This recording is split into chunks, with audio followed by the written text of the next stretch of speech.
What's up, YouTube? I'm Valentin the Mad, and this is a Gore review of Day of Infamy.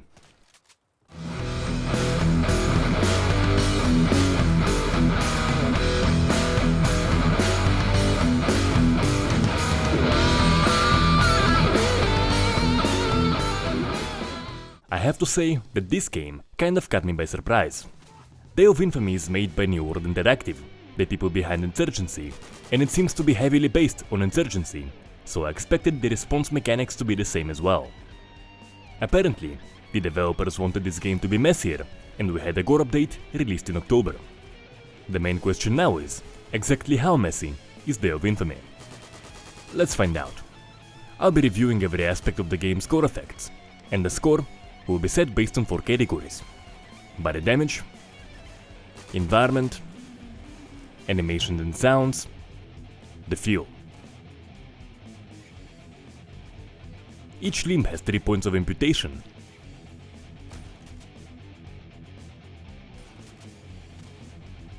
And in case you were wondering, there is no dismemberment for the head. The looks are pretty good. You see the muscle, the bone, which may sometimes stick out, and torn clothes, which is also a great touch. As for the blood splatter, when dismemberment is activated by explosives, you'll see generic splatter all over the body, but if the dismemberment was activated by a gun, there will be almost no splatter. Now there are a few odd things about the dismemberment mechanics. In many lighting conditions, the muscle will look very pink. Speaking of pink stuff, you'll also see this thing, whatever the hell that is, on dismembering hits. I'm all for seeing limbs get destroyed if the hit was strong enough, but the remains should look like pieces of the limb. However, in this game, we're not even destroying the limbs. The generic pink stuff will appear and quickly vanish on every single dismembering hit. As for the non-dismembering damage, you have wounds at the point of impact. I have to say that the looks are very good. You'll see a small hole and a proper amount of blood splatter around that hole. However, there are several issues. The first one is the response for the shotgun. You'll see several big wounds appear instead of a bunch of smaller ones. There is a limit of wounds you can have on the body at once. There is no body damage for the knife. But the biggest issue here is that the mechanic itself is very limited, and the response is the same no matter where you hit the character. While the wounds look great on a shirt or a face, they do not look good on a helmet, a vest, or a backpack. The body damage for burning is a darker and a somewhat bloodied character. As for the animation, the character will drop and wiggle around for a short period of time. As discussed in the comment sections of other wargame Gore reviews, this type of response is most likely to be realistic. What is absolutely wrong though is the complete lack of response if the fire does not immediately kill the character. In that case, the character will keep running as though nothing happened until the health bar drains, or the fire will magically go out. I think a scenario like this, in which the fire does not immediately kill the character, would be great for the longer response I've been suggesting repeatedly in this series. Once caught on fire, the character would frantically run around and then drop and roll on the ground for some time before dying. You have response stains on impact and some extra stains for dismemberment. The gunfire stains are fairly generic, but the stains for dismemberment look pretty gory. As you can see though, both types of stains are in a fairly low resolution. The real issue, however, would be the speeding mechanics themselves. For dismemberment, you see a bunch of stains randomly spawn around the character after impact. And for gunfire, you see response stains only if there is a surface right behind the character. The result is that for the most part, you see mutilated characters, soldiers with a bunch of holes in them, or dismembered limbs lie on clean ground, which simply looks wrong. So, how should the spinning mechanics work? For non-dismembering kills, a proportional stain every time you see a blood puff, blood trails for wounded soldiers, and blood pools below dead characters. for dismembering kills, a few stains where the character was initially hit, a blood trail from the point of impact to wherever the body fell, some smearing if anything was dragged over a surface, and perhaps most importantly, a puddle below each stump and a small puddle below each torn limb. While I am disappointed with the spinning mechanics, I have to say I am not surprised to see that they don't deliver for one simple reason. Day of Infamy was made in Source Engine.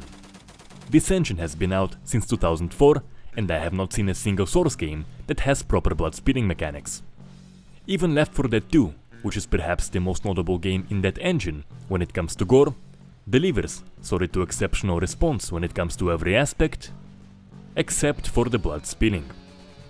You could blame the age of the engine for that, but keep in mind that plenty of games were made on even older engines and they still delivered, such as Postal 2, Soldier of Fortune 1 and 2, and perhaps the best example of a truly antique engine yet amazing speeding mechanics would be Brutal Doom. Now how's the mess in the long term? The amount of bloodstains and other decals is configurable with the console commander decals. Bodies and bullet wounds, however, will disappear. It won't happen immediately, however, it will be fairly common to see a bunch of bloodstains, yet no bodies. I do wanna mention that dismembered limbs will stay for as long as the body stays, which is something I'm always happy to see.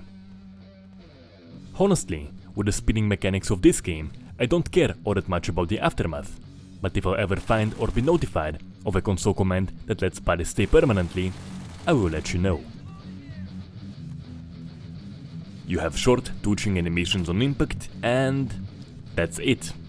The only other response-related animation you'll see is for death by burning, which was discussed earlier. So there are no death animations, changes of behavior for wounded characters, disabled states, or anything like that. I think that for the very least, we should have had characters twitching and wiggling on the ground for some time after being shot. As you can see, an active ragdoll mechanic is already there, and it could be tweaked to provide a decent response for gunfire as well.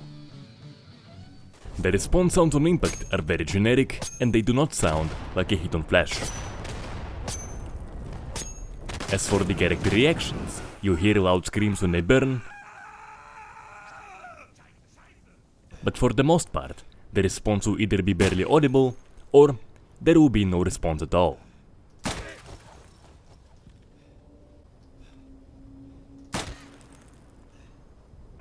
The character comments, however, are absolutely awesome.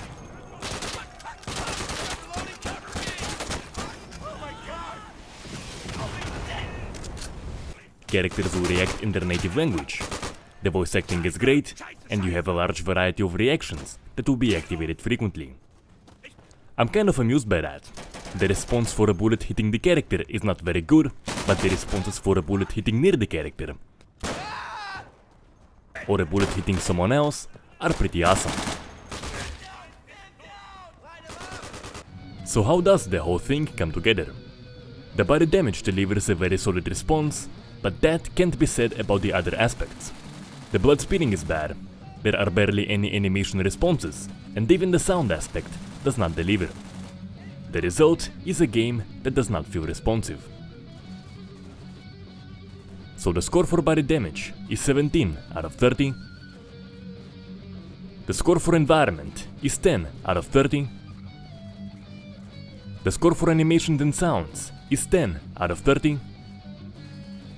I give the feel a score of 3 out of 10. So this gives the gore system of Day of Infamy a score of 40 out of 100. Day of Infamy is a good example of why I'm reviewing gore in 4 categories. Solid body damage is extremely important, but that alone is simply not enough to deliver a responsive experience. You gotta have at least a decent amount of attention put in the other aspect as well. That may still happen though. Insurgency received and keeps receiving a lot of support and new content, and since we have some focus on gore and Day of Infamy, response mechanics may receive more attention down the line. Should that happen, and we'll see improvements for the gore, I'll happily discuss them in an update video. Gore aside, would I recommend it? As I mentioned in the beginning, Day of Infamy is heavily based on Insurgency, so it feels like an expansion rather than a new experience.